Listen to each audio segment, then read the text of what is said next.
Buenos días, compañeros y doctora. Esperamos que se encuentren muy bien durante esta contingencia. Mi nombre es Paola Araujo y mi compañera es Alejandra Castro.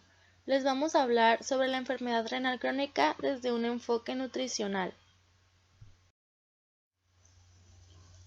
Esta es la pérdida total o parcial de la funcionalidad renal, debido a la reducción progresiva e irreversible del número de nefronas funcionantes.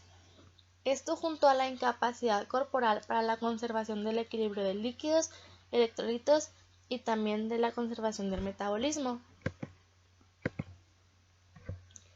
Y la enfermedad renal crónica se define como la presencia de una alteración estructural o funcional renal, ya sea del sedimento, en la imagenología o en la histología, que persiste más de 3 meses, con o sin deterioro de la función renal, o un filtrado glomerular que sea menor a 60 mililitros sobre el minuto sobre 1.73 metros cuadrados sin otros signos de enfermedad renal. Y bueno, ¿por qué sobre 1.63 metros cuadrados? Pues porque la función renal es proporcional al tamaño del riñón y el tamaño del riñón es proporcional al área de superficie corporal. Entonces, la media del área de superficie corporal de un adulto joven es exactamente de 1.73 metros cuadrados y esta es la razón por la cual pues es medida de esta manera. Dentro de la epidemiología de la insuficiencia renal crónica encontramos que afecta al 10% de la población mundial. Su incidencia aumenta con la edad, siendo un 20% en personas mayores de 60 años y de un 35% en personas mayores de 70 años. Además de que el porcentaje va aumentando entre pacientes con diabetes o enfermedad cardiovascular, llegando hasta un 50% de la población. Se consideran marcadores de daño renal la proteinuria elevada, las alteraciones en el sedimento urinario, alteraciones electrolíticas u otras alteraciones de origen tubular, las alteraciones estructurales histológicas y las alteraciones estructurales en pruebas de imagen. Y como factores de riesgo podemos encontrar tanto factores de riesgo modificables como otros factores de riesgo que son no modificables.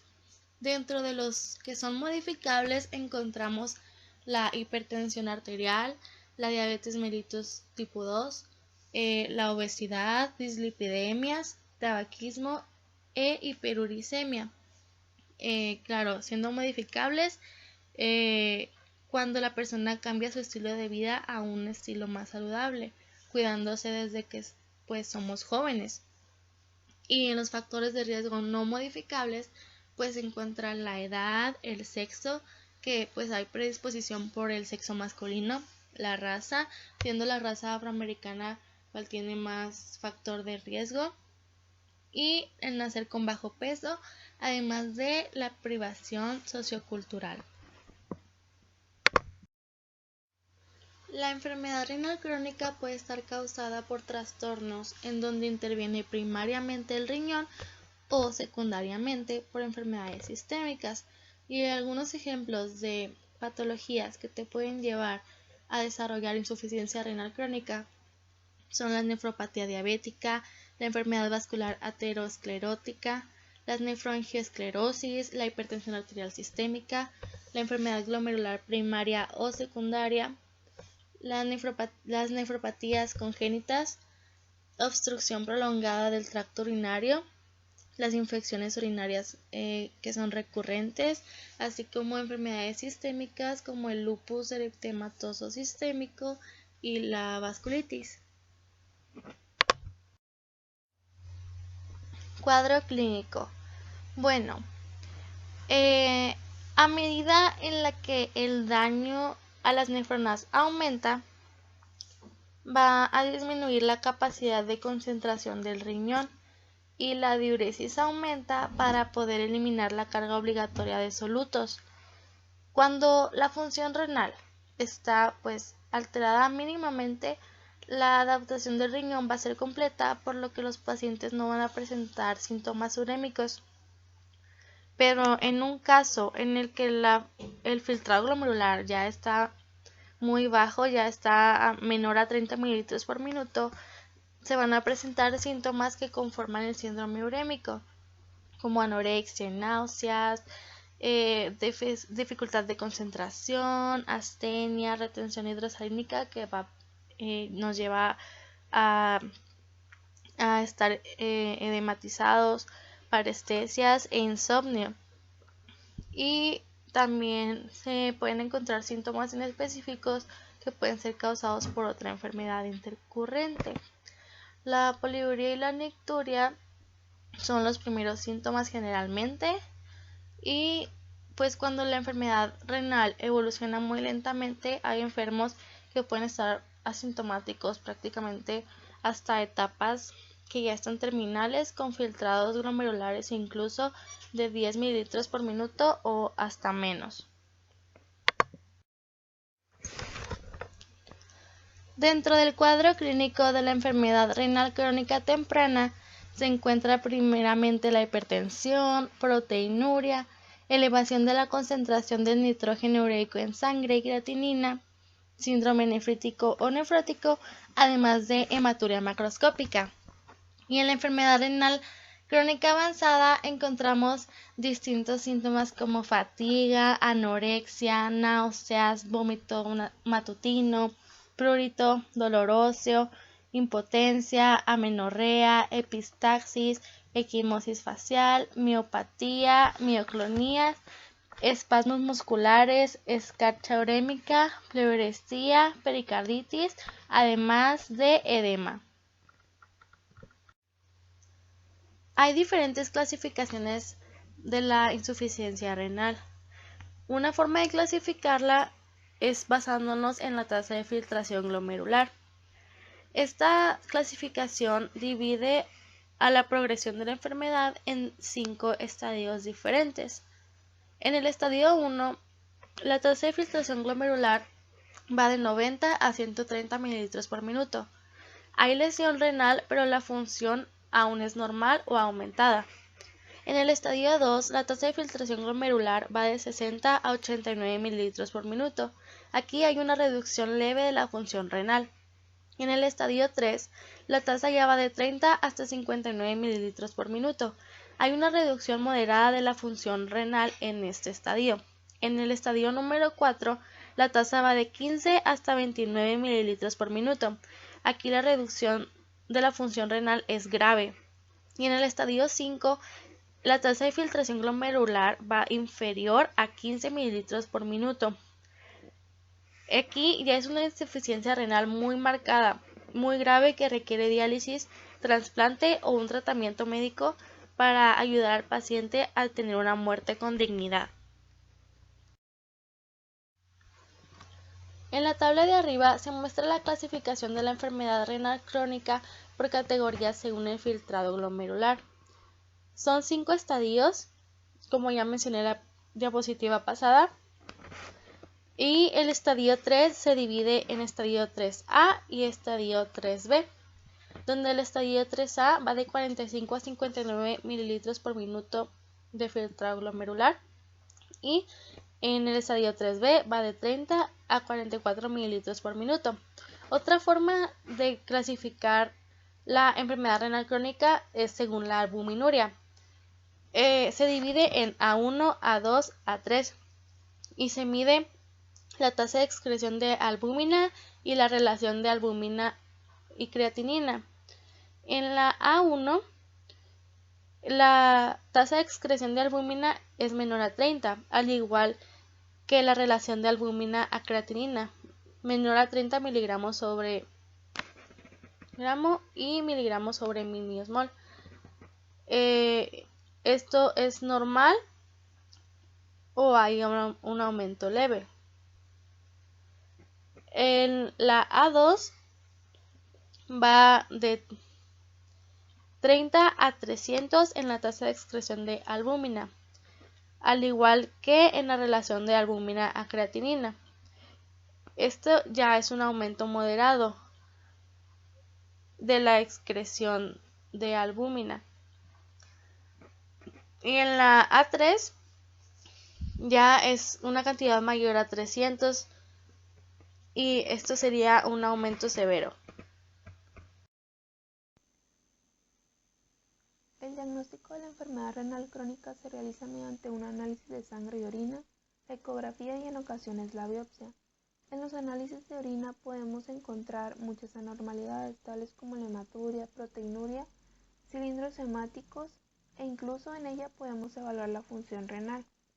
Cuando la disminución de la actividad renal alcanza cierto nivel en la nefropatía crónica, las concentraciones de determinadas sustancias en sangre suelen encontrarse anormales, tales como la urea y la creatinina, que estas se encuentran ligeramente aumentadas, la sangre se vuelve ácida, los niveles de potasio, que a menudo son normales, aparecen ligeramente aumentados, el nivel de calcio y calciterol están disminuidos, los fosfatos y la hormona paratiroidea están elevadas y las concentraciones de hemoglobina son generalmente más bajas de los niveles normales.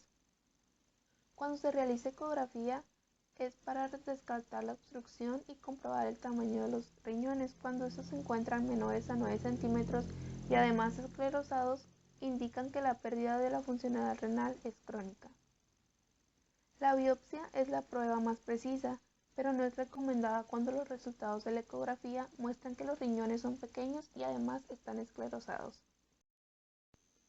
Como ya se mencionó anteriormente, para realizar el diagnóstico de la enfermedad renal crónica debe de haber albuminuria, anomalías en la sedimentación urinaria, electrolitos u otras anormalidades debido a los trastornos tubulares, la histología debe estar completamente anormal, la estructura detectada en la imagen debe de ser anormal y por último, pues ya valorando todo esto, se debe de hablar sobre la historia de trasplante de riñón, es decir, si el paciente es candidato o no para este.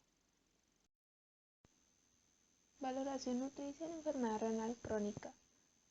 La pérdida energética proteica, definida como pérdida de masa proteica corporal y de las reservas, se diagnostica si están presentes tres características: niveles de albúmina sérica, transferina o colesterol bajos, masa corporal o masa grasa baja o bien reducida, y además hay una reducción de la masa muscular. En la enfermedad renal crónica se le recomienda a los pacientes hacer cambios en su estilo de vida. Uno de ellos es evitar los hábitos tóxicos, tener una abstinencia total hacia el tabaco y las drogas, realizar ejercicio físico, lo cual se recomienda de 30 a 60 minutos por 4 a 7 días de la semana, y tener un manejo nutricional general, en el cual se debe prevenir el déficit nutricional con dieta balanceada y una rápida intervención ante estados catabólicos. En esta población se debe evitar totalmente el sobrepeso. El tratamiento de la enfermedad renal crónica se realiza mediante un manejo farmacológico y no farmacológico, el cual va dirigido principalmente a conseguir los siguientes objetivos: frenar la progresión de la enfermedad, disminuir el riesgo cardiovascular y tratar las complicaciones propias de la enfermedad, en el cual uno de los principales pilares es la alimentación. El tratamiento farmacológico enfocado a la nefroprotección, en ese se recomiendan dos tipos de fármacos, los cuales son los YECA y los ARA2, estos en una dosis antihipertensiva o bien una dosis supraterapéutica en caso de que las proteinurias sean resistentes. Se debe considerar su combinación y son más efectivos en pacientes sometidos a diuréticos y dieta hiposódica. Estos tratamientos se dan con el objetivo de disminuir la proteinuria, con un efecto antihipertensivo y cardioprotector. Su carácter reno y cardioprotector va más allá del efecto antihipertensivo, ya que reducen la presión intraglomerular y como consecuencia la proteinuria en un 30 a 40%. El tratamiento con enfoque hipertensivo, en este también se recomienda dar los YECA y los ARA2, aunque también hay otras alternativas, como los calcio-antagonistas, alfa-bloqueadores, beta-bloqueadores y vasodilatadores. Estos están indicados cuando hay hipertensión más proteinuria y tienen un efecto triple, el cual es reducir la presión arterial, el riesgo de complicaciones cardiovasculares y retardar la progresión de la enfermedad renal crónica. En estos casos se recomienda o es más bien necesario dar más de un fármaco. En el manejo hidrosalino hipertensivo, los fármacos de elección son los diuréticos de Lassa como la furosemide, diuréticos tiazídicos. Estos son inefectivos en niveles de creatinina mayores a 2 mg/dl. Otros recomendados son los diuréticos antialdosterónicos, como la espironolactona. Estos no se recomiendan en los estadios 3 y 5 de la enfermedad renal crónica. La indicación de estos medicamentos son para prevenir la retención hidrosalínica, es decir, prevenir edemas, y además tienen un control de la presión arterial. El riesgo de hipoglucemia es más elevado en pacientes con diabetes y enfermedad renal crónica, dado que la insulina y los antidiabéticos orales, que son los fármacos de elección, son mayoritariamente de eliminación renal. Estos fármacos se dan con el objetivo de disminuir la hemoglobina glucosilada por debajo del 7%. En la acidosis metabólica, los fármacos de elección son el bicarbonato sódico. Estos se dan cuando el bicarbonato está menor a 22 miliosmoles por litro, con el objetivo de prevenir la acidosis.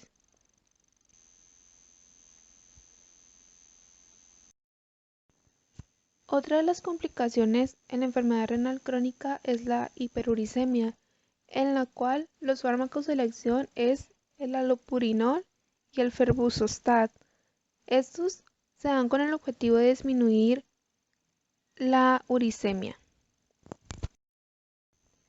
El tratamiento no farmacológico en cada estadio de la enfermedad renal crónica es posible que sea distinto.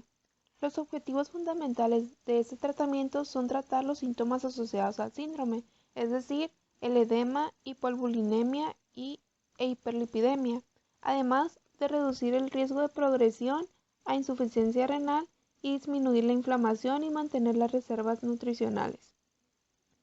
Entre los diagnósticos nutricionales más frecuentes están la ingesta inadecuada de minerales, ingesta excesiva de minerales, desequilibrio de nutrientes, ingesta excesiva de líquidos, uso alterado de nutrientes, interacción entre alimentos y fármacos, déficit de conocimientos relacionados con los alimentos y la nutrición, y la alteración de los valores de laboratorio relacionados con la nutrición.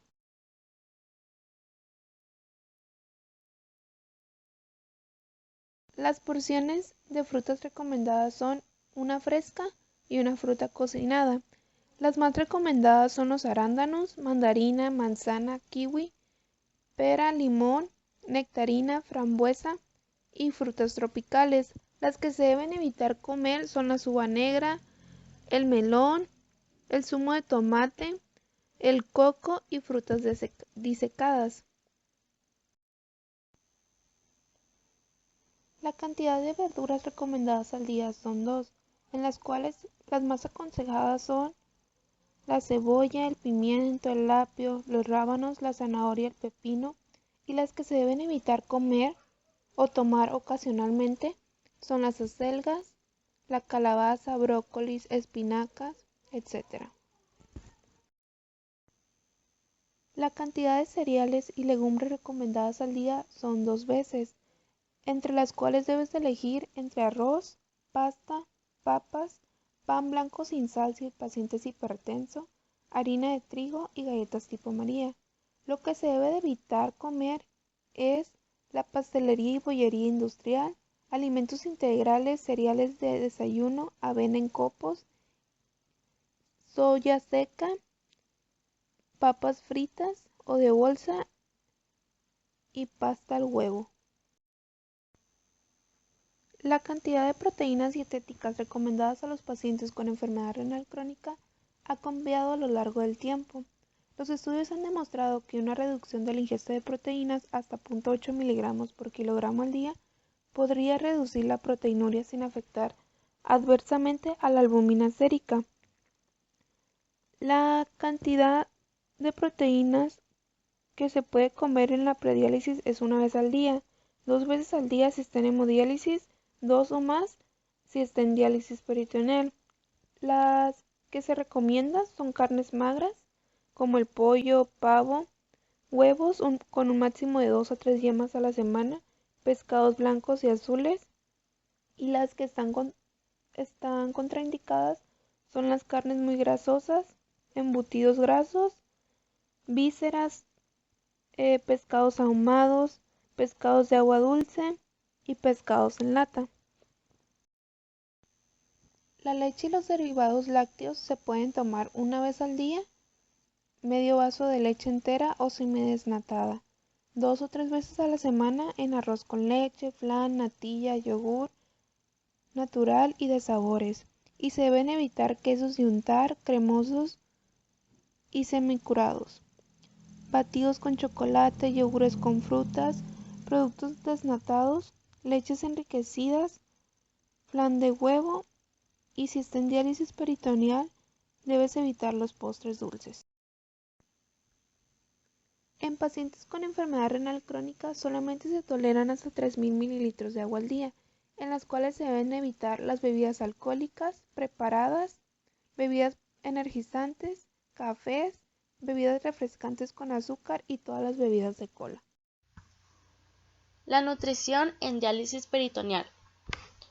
La uremia, los cuadros depresivos asociados a la diálisis, las dietas monótonas y muy restrictivas que tienen que llevar los pacientes, la distensión abdominal, la absorción de glucosa a través del dializado, la edad avanzada, bajos recursos económicos y las situaciones de soledad y de dificultad de manipulación de los alimentos nos llevan a los pacientes a una importante disminución de la ingesta calórica.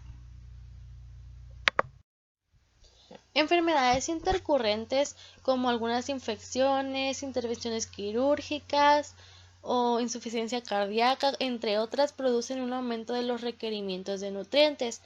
La acidosis metabólica, la disminución de la eritropoyetina, que genera que se produzca la anemia, y la osteodistrofia renal con hiperparatiroidismo secundario, además de otras causas, provocan que los nutrientes no se estén aprovechando correctamente, y se estima que hay pérdidas incrementadas hasta de 8 a 10 gramos de proteínas a través del dializado.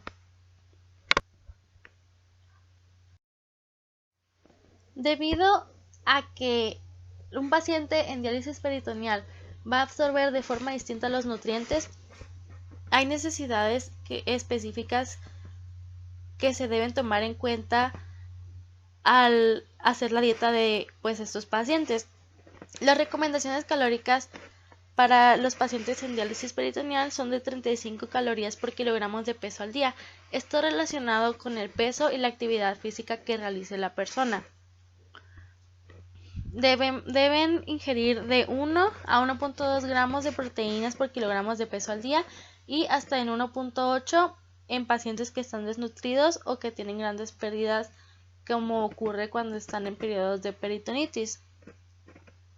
De potasio, deben consumir de 2.000 a 2.700 miligramos al día o un mini equivalente por kilogramo de peso al día. Sobre todo, al igual que con las proteínas, si el paciente está desnutrido o si orina y hay grandes pérdidas en el dializado. De calcio deben ingerir de 1 a 2 gramos al día, de fósforo de 600 a 1200 miligramos por kilogramo de peso al día y de sodio de 2000 miligramos al día para no favorecer la hipertensión arterial y el desequilibrio hídrico por exceso. Los lípidos deben suponer el 15% de la dieta y los carbohidratos deben ser discretamente inferiores a lo que la población general consume debido al aporte del dializado. Aproximadamente debe ser del 40 al 50% del total calórico del paciente. Es importante tener en cuenta que las características de la dieta del paciente renal aumentan la posibilidad de desnutrición. Además de que cuando hay patologías comórbidas que están asociadas, dificultan mucho más que se cumpla la dieta correctamente. Indicaciones generales según el tipo de pacientes. Para pacientes que tienen obesidad, es necesario que eviten el pan, las pastas, las féculas, los azúcares refinados, entre otros alimentos, advirtiendo del aporte calórico que supone la glucosa del dializado. La dieta debe ser hipocalórica y se debe estimular a que la persona realice actividad física. En los pacientes diabéticos también es muy importante que el paciente realice actividad física. Aquí se da una dieta normocalórica prescindiendo de los carbohidratos de asimilación rápida. Y en pacientes desnutridos es muy importante, sobre todo, que el paciente coma. Aunque no cumpla estrictamente la dieta, es muy importante que se alimenten. Si el paciente carece de apetito, se recomienda que vaya tomando de poco a poco los alimentos, así será mejor tolerado. Y debemos enseñarles a ser selectivos con lo que comen, sobre todo que coman alimentos que sean más ricos en proteínas y con razonable aporte calórico.